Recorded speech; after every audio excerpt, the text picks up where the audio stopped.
Hello and welcome to Stories Behind the Songs. My name is Jim Tompkins, and in each episode I tell the backstory behind a great rock or pop song.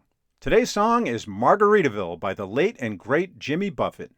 Jimmy Buffett was a fascinating character, a singer and songwriter who had very little success through his first half-dozen albums, who finally hit popular success in 1977 with his album Changes in Latitudes, Changes in Attitudes. That's the album which includes the timeless, free-spirited anthem of drinkers and partiers everywhere, Margaritaville.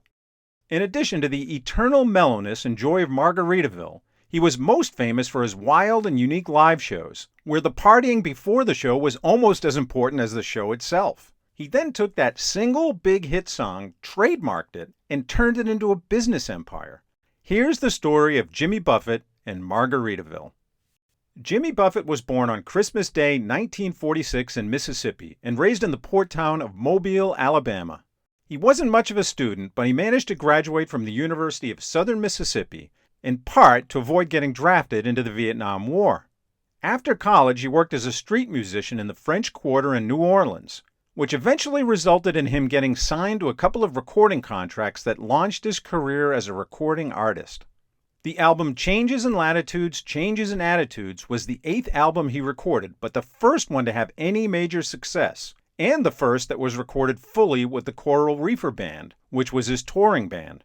Coral Reefer Band member Greg Taylor recalled, "By the Changes in Latitudes album, the band was good enough and we were enough of a unit that we went to Miami and did it as a band album. That was when the hit came off of, Margaritaville.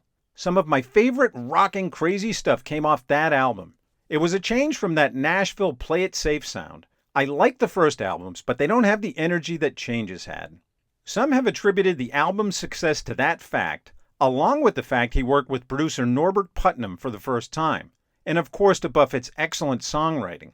Changes in Latitudes is his top-selling original album and considered by many to be his best album, and of course Margaritaville his best and most iconic song by far. The song was written when Jimmy was in Austin, Texas, after recently wrapping up a tour in the area. He and his friend Victoria Reed had stopped for lunch at the Mexican restaurant Lung's Cocina del Sur, where he drank a margarita for the first time, and then drank another, and then drank another. Later that night at Victoria's house, he began writing the lyrics to the song while sitting on her deck. He worked on it some more on his plane ride back to Florida, then some more on his drive out to the Florida Keys. "There was a wreck on the bridge," he said, "and we got stopped for about an hour, so I finished the song on the 7-mile bridge, which I thought was apropos." Changes in Latitudes producer Norbert Putnam said that Jimmy Buffett approached him with the concept of an album of light, carefree songs about life by the beach. So Norbert encouraged him to record the album at Criteria Studios in Miami instead of his usual studio in Nashville, so he could pick up on the easygoing vibe of the Miami beach scene. One day during recording, Buffett complained about a bad day he recently had on the beach, which included losing one of his flip-flops on his way home from a bar, cutting his foot on a beer can pop top, and running out of salt for his margarita. He was already working on a set of lyrics about it, and Putnam tells him that's a terrible idea for a song. A few days later, he plays a rough version of it, which he had titled Wasted Away Again in Margaritaville. And Putnam and the others in the studio had a different take on it this time and realized right away that this had some serious hit potential. Everybody knows the 3 iconic verses: nibbling on sponge cake, smelling those shrimp beginning to boil, the tattoo of the Mexican cutie, and blowing out his flip-flop. They are lightweight, frilly lyrics that seem to mean mostly nothing. But it's a real beauty, a Mexican beauty. It's the chorus where he talks about wasting away and the thought that there's a woman to blame that insinuate there's a real problem here. Then in the end, he knows people think there's a woman to blame, but admits it's his own damn fault.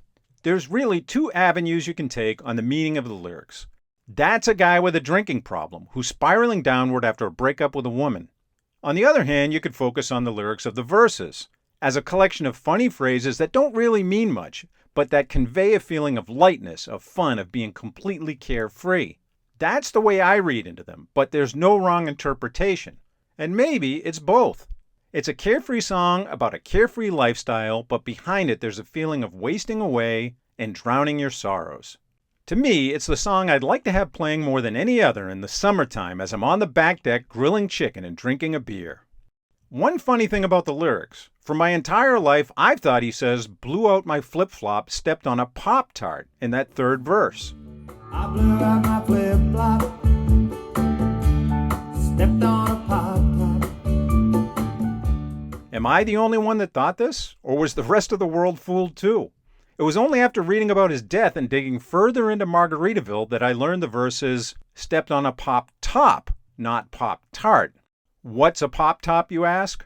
A pop-top was that little tab you peeled off the top of an aluminum can back in the old days, before that type of can top was discontinued in the late 70s. I heard way back when that manufacturers stopped using them because after getting peeled off they might drop back into the can, then could be accidentally swallowed and someone could choke or cut their throat. Or in the case of Jimmy Buffett, they could be dropped on the ground and someone without a flip-flop might step on them, cut their feet, then have to cruise on back home to put some booze in the blender. I clearly remember those Pop-Tops from the 70s and when they were discontinued. I just don't ever remember the term Pop-Top. Well, now I know, and forevermore will have to listen to that lyric in a new way. If you think Margaritaville represents a specific place, Buffett told the Arizona Republic in 2021, there was no such place as Margaritaville. It was a made-up place in my mind, basically made up about my experiences in Key West and having to leave Key West and go on the road to work and then come back and spend time by the beach. The album Changes in Latitudes and Jimmy Buffett started to get some real traction when he and his Coral Reefer Band opened for the Eagles on a number of concerts in March and July of 1977. This was during the Eagles' Hotel California tour. Margaritaville had been released as a single earlier in the year on Valentine's Day, and it rode up the charts through the summer, peaking at number 8 on the Billboard Hot 100 and hitting the number 1 spot on the Easy Listening chart. Since then, the song has endured as a classic about getting drunk and imagining a place called Margaritaville where all your troubles disappear and everything is just all right. But that's only one side of its legacy. The second part was kicked off in a trademark dispute in 1983. The restaurant chain Chi-Chi's tried to trademark the name Margaritaville as a drink special, and Jimmy Buffett decided to file suit. In a landmark ruling, the courts actually sided with Jimmy, and a business empire was born. In 1985, he opened up a string of Margaritaville-themed restaurants and stores in Key West. Since then, he's leveraged the brand Margaritaville to market everything from casinos, restaurants, resorts, jewelry, and merchandise of all sorts. These include clothing, apparel, and footwear, a radio station, iced tea, tequila, home decor, food items like salad dressing, frozen seafood and chicken, chips and salsa, and of course his Land Shark Lager and Margaritaville rum. His business Margarita Holdings brings in annual revenue between $1 and $2 billion, and at his death his net worth was estimated by Forbes to be just shy of $1 billion. So the great irony is that a song about wasting away and watching the world go by was leveraged into a business empire where Jimmy Buffett was doing anything but wasting away and watching the world go by. What this ultimately means is that whether you like the song or not, you're going to be hearing the term Margaritaville for a long, long time.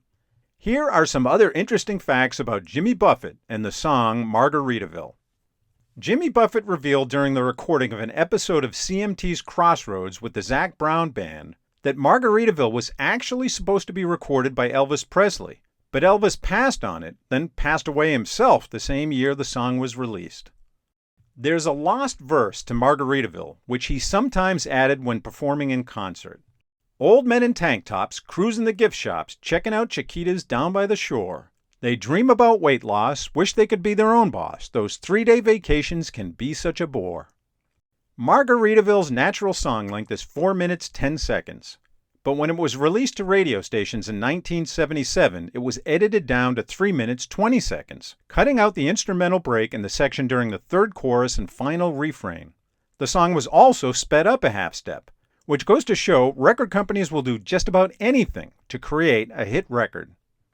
Margaritaville today is in the Library of Congress and the Grammy Hall of Fame, but when it peaked on the Billboard charts at number 8 in July of 1977, it was behind such songs as Da Do Ron Ron by Sean Cassidy, Undercover Angel by Alan O'Day, An Angel in Your Arms by Hot. And we wonder why manufactured fads like K-pop and boy bands do so well. In an article once, Jimmy Buffett said about Margaritaville, "It's pure escapism is all it is. I'm not the first one to do it, nor shall I probably be the last. But I think it's really a part of the human condition that you've got to have some fun. You've got to get away from whatever you do to make a living or other parts of life that stress you out. I try to make it at least 50-50 fun to work, and so far, it's worked out." That wraps up the story of the song Margaritaville by Jimmy Buffett. Thanks for watching. If you enjoyed it, please give it a like and hit that subscribe button. And I'll be back soon with another story behind a great rock and roll song.